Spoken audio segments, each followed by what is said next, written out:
Hello friends, welcome to VM Zone. இன்னைக்கு நம்ம சேனல்ல திருநெல்வேலி ஸ்பெஷல் Sodhi இஞ்சி பச்சடி இந்த ரெண்டும் எப்படி செய்யலாம் அப்படின்றத தான் பார்க்க போறோம். வாங்க வீடியோக்குள்ள போகலாம்.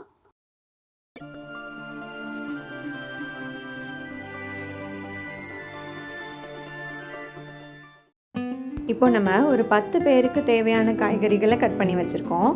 நான் இப்போ ஒரு தேங்காய் போட்டோம்னா அதுக்கான அளவு சொல்றேன். ஒரு 2 கேரட், ஒரு உருளைக்கிழங்கு, ஒரு முருங்கைக்காய், 10 பல் பூண்டு, 5 பீன்ஸ் எல்லாத்தையும் கட் பண்ணி வச்சுக்கோங்க. இதெல்லாம் ரெடி பண்ணி வச்சதுக்கப்புறமா ஒரு 10 சின்ன வெங்காயம் உரித்து வச்சுக்கோங்க. 7 பச்சை மிளகாவை கீறி வச்சுக்கலாம். காய்கறியெல்லாம் கட் பண்ணி ரெடி பண்ண அப்புறமா நம்ம பாசிப்பருப்பை வேக போட்டுடலாம். இப்போ நம்ம 10 பேருக்கானதை போட்டிருக்கோம். ஆனால் ஒரு தேங்காய்க்கு 100 பருப்பு போதுமானது. 100 பாசிப்பருப்பை எடுத்து வேக போட்டால் சரியாக இருக்கும். இது வேகட்டும். ஒரு தேங்காய் துருவி எடுத்து வச்சுக்கோங்க. துருவின தேங்காயில் தண்ணி சேர்த்து மிக்ஸி ஜாரில் போட்டு நல்லா அரைச்சி எடுத்துகிட்டு வந்துடலாம். ஜூஸர் இருக்கிறவங்க ஜூஸர்லேயும் அரைச்சி எடுத்துக்கலாம். இப்போ அரைச்சி எடுத்துகிட்டு வந்த தேங்காயை ஒரு காட்டன் துணியிலையோ இல்லைனா ஜூஸர்லேயோ போட்டு தேங்காய் பால் எடுத்துக்கலாம். இப்போது நம்ம காட்டன் துணியில் தான் எடுக்கிறோம். இந்த மாதிரி தேங்காய் பால் எடுத்து வச்சுக்கலாம். திருநெல்வேலி சைடில் கல்யாணத்துக்கு அடுத்த நாள் மறுவீடுன்னு சொல்லுவாங்க. அப்போது மத்தியான சாப்பாடாக இந்த சொதி தான் செஞ்சு கொடுப்பாங்க. சொதி கூட கண்டிப்பாக இஞ்சி துவையல் இல்லைன்னா இஞ்சி பச்சடி செய்வாங்க. நம்ம இன்றைக்கி இஞ்சி பச்சடி தான் செஞ்சுருக்கோம். இந்த மாதிரி சாறு எடுத்ததுக்கப்புறம் அந்த தேங்காயை மறுபடியும் மிக்ஸி ஜாரில் போட்டு இன்னும் கொஞ்சம் தண்ணி ஊற்றி இன்னொரு தடவையும் தேங்காய் பால் எடுத்து வச்சுக்கலாம். இது நம்ம முதல்ல எடுத்த தேங்காய் பால் எவ்வளோ திக்காக இருக்குன்னு பாருங்கள். இது நம்ம ரெண்டாவதாக நிறைய தண்ணி சேர்த்து எடுத்த தேங்காய் பால். இது நல்ல தண்ணியாக இருக்குது.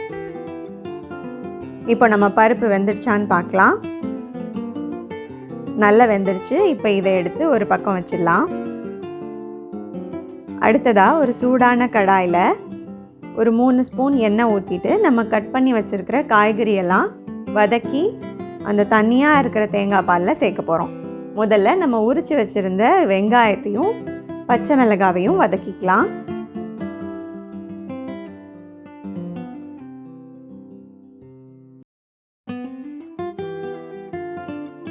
இந்த ரெண்டும் ஓரளவு வதங்கினதுக்கப்புறமா நம்ம உரித்து வச்சுருந்த பூண்டை சேர்த்துக்கலாம்.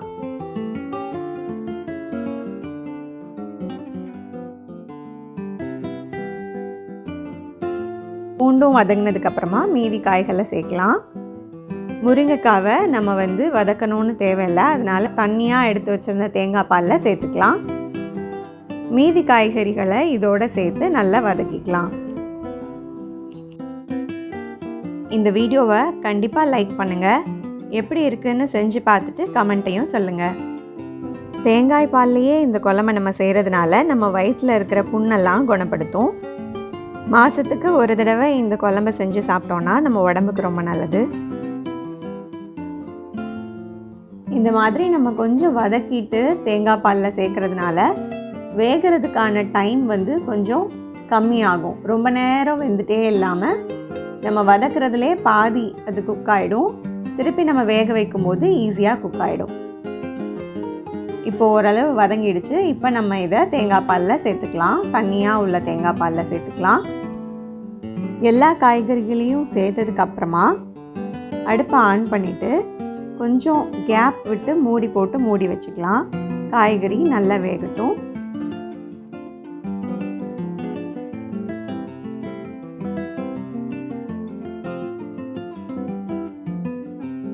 இப்போ காய்கறி வெந்துடுச்சான்னு பார்க்கலாம். நல்லா வெந்திருக்கு. முருங்கைக்காயோட கலர்லாம் சேஞ்ச் ஆகிருக்கு. காய்கறியெல்லாம் வெந்ததுக்கப்புறமா நம்ம அவிச்சு எடுத்து வச்சுருக்கோம்ல பாசிப்பருப்பு, அதை இது கூட சேர்த்துக்கலாம்.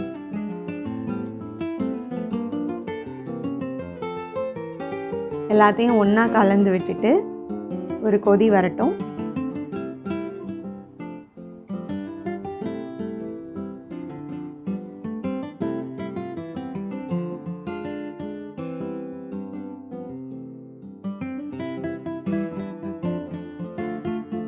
கொதி வர ஆரம்பிச்சிடுச்சு. இந்த சமயத்தில் சொதிக்கு தேவையான உப்பை சேர்த்து நல்லா கலந்து விட்டுடலாம்.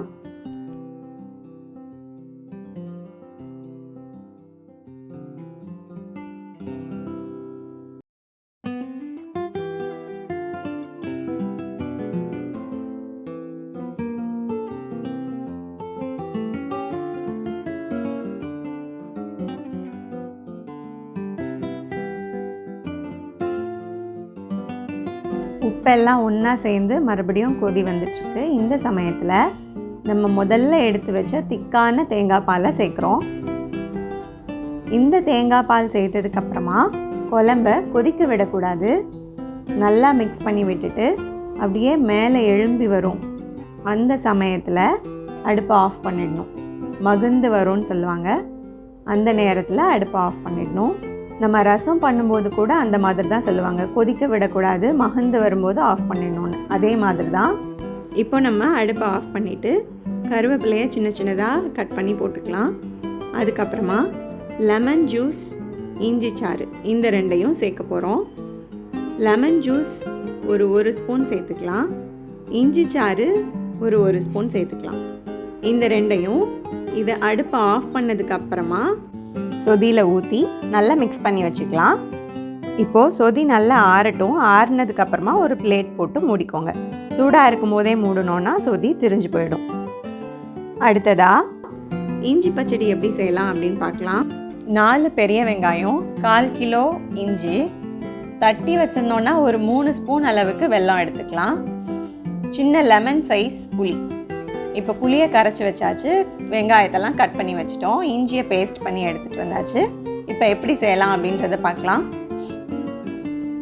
இப்போ ஒரு 7 ஸ்பூன் அளவுக்கு எண்ணெய் ஊற்றிட்டு கடுகு உளுந்தம் பருப்பு போட்டுடலாம்.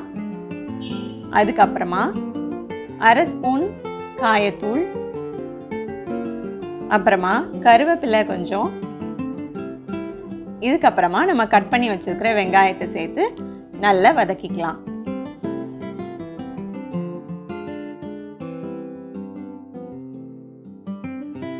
வதங்கினதுக்கு அப்புறமா நம்ம எடுத்து வச்சிருக்கிற இஞ்சி பேஸ்ட்டை சேர்த்துக்கலாம்.